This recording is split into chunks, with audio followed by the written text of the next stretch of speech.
Hi, this is Eric Martin with BoardGameGeek. I'm here with James Ernest from Cheap Ass Games looking at Before I Kill You, Mr. Spy. Mr. Spy, you say. Yes. So, Kill Dr. Lucky was Cheap Ass Games #1, 19 and a half years ago. And game number 2 was this. That's right. And game number 3 was Ben-Hur, and I really should have brought that out this year. I didn't even know there was a movie coming. But anyway, we'll get to that eventually. That's right. You can still do that. We called it Before I Kill You, Mr. Bond. And after 7 years, we got in a little trouble. Okay. So we wound up changing the name. It was off the radar for a little while. Yeah, it was. You know, they they didn't want to send me a cease and desist, but they knew that they had to. They were like, look, and my lawyer was like, you know, you could win this by spending more than this game will ever make. And I'm like, you're right. You're right. Let's get a deal. They said, you got to stop selling it. We had just reprinted it. They said, all right, we'll give you 3 months, and then you can't sell it anymore. So we told the distributors, hey, we have 3 months, and you can never buy this game again. And it was pretty popular, so we sold all of it, right, like 4,000 or 5,000 copies in 3 months. And then as an afterthought, they made us pay damages, and we negotiated the damages down to like $400. Okay. So it's like, it wasn't really a problem, but we did sort of have to rename it. We had a contest to rename it. And the winner was, what part of Dr. No don't you understand? Which is not going to work either. We didn't use that. No, but after a long hiatus in a different edition called the Totally Renamed Spy Game, it is now back to its original smaller format. Okay. Before I Kill You, Mr. Spy. And we took the artwork from the intermediate edition, and we upgraded the layout, design, background, and more importantly, the rules to this new edition of Before I Kill You, Mr. Spy. This is another one of the examples of old cheap-ass games that needed to get redesigned before I was willing to re-release them. Right. The basic premise is pretty simple. We're all supervillains.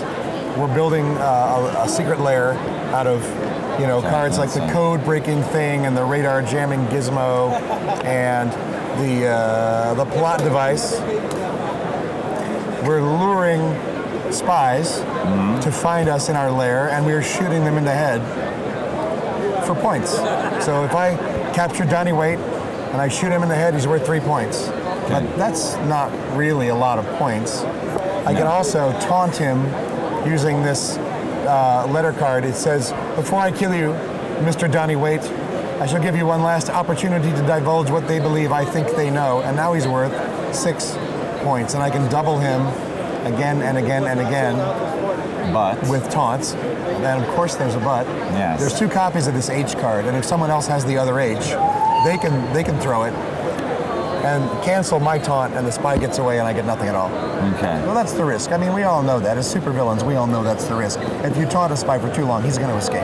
Right. Right? The mechanics of the game are pretty simple. I can deal a little bit of a hand.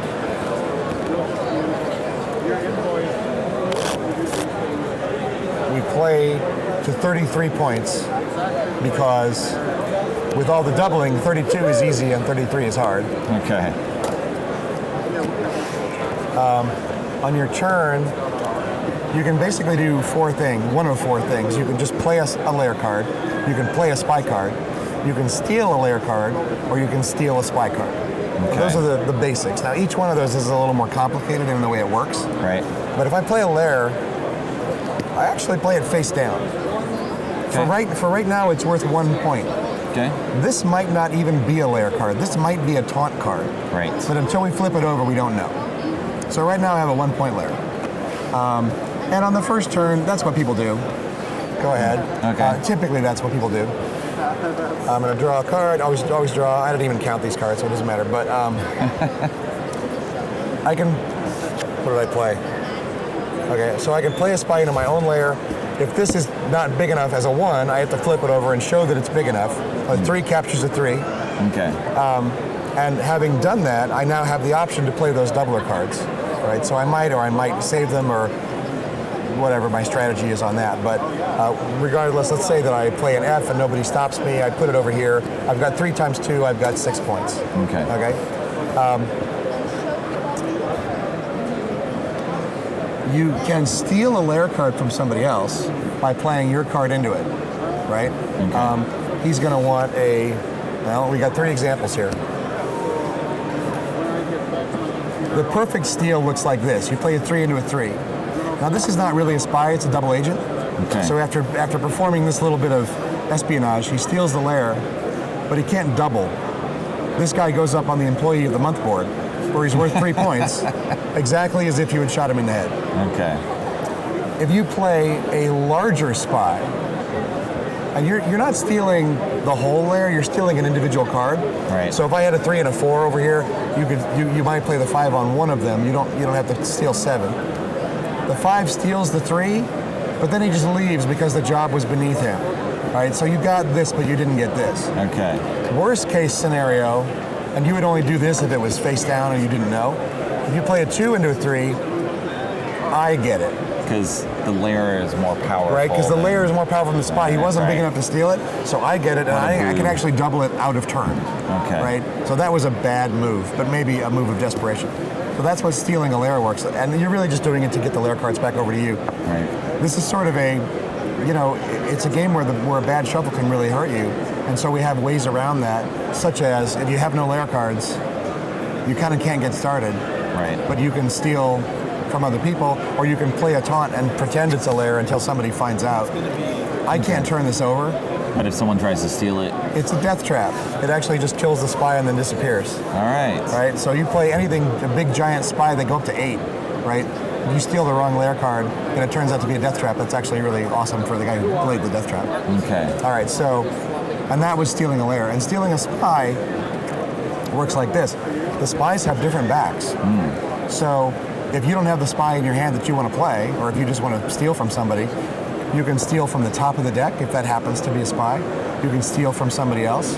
And then with the card that you steal, you can either just hold on to it, or you can capture it, or you can even use it to steal a lair from anybody else aside from the person you just stole the spy from. Because that's just super... We're not even that evil. Like, I think the instructions say if you were a real supervillain, you could do that, but you're not, so don't even try. Okay. So I might, on my turn... Which is the risk of you. I might steal you his can't just 4 hold from these you. spies forever. Right. I might steal his 4 from you and say, all right, well, I'm going to steal this from him, and okay, I got the pet, but I lose the spy. Okay. So I think that's all the mechanics. All right. That is how the game works. And you play to 33 points or the bottom of the deck. It's quick. Sometimes it's really quick. Like, that's the point. It's easy to shuffle up and do it again. Like, it's 5-10 minutes. And chaotic. All the fun part is reading all the taunts, all the jokes on the cards, the names of the characters, and before I kill you, Mr. Spy, I'm going to tell you my life story because I believe you're the only one alive who would understand. It was good timing with the announcement of this, at least for me, because we were just watching, just showed my son Goldfinger for the first time, and then Goldfinger. Oh yeah. Something's been over his head, which is good. I'm going to see if I can find the Goldfinger taunt. It's so long I can't memorize it. I'm going to see if I can find it. Go ahead. But it was just kind of amazing too how suddenly all these parodies that he had seen that he didn't know were parodies, like it clicked. Right. All these stuff. Right, you're like, right. My God, the laser scene is all over in modern cartoons as a joke. There it is. Okay, so I actually have 2 Goldfinger taunts in here. I shall leave you to rot in this dungeon wearing nothing but your ordinary looking watch. I'm pretty sure. I mean, that's in everything. I think that's actually from Never Say Never. But the Goldfinger taunt is, I shall imprison you within earshot of the room in which I will explain to my accomplices the details of the greatest heist of all time. Yes. Yeah. It was pretty interesting. All right, before I kill you, Mr. Spy.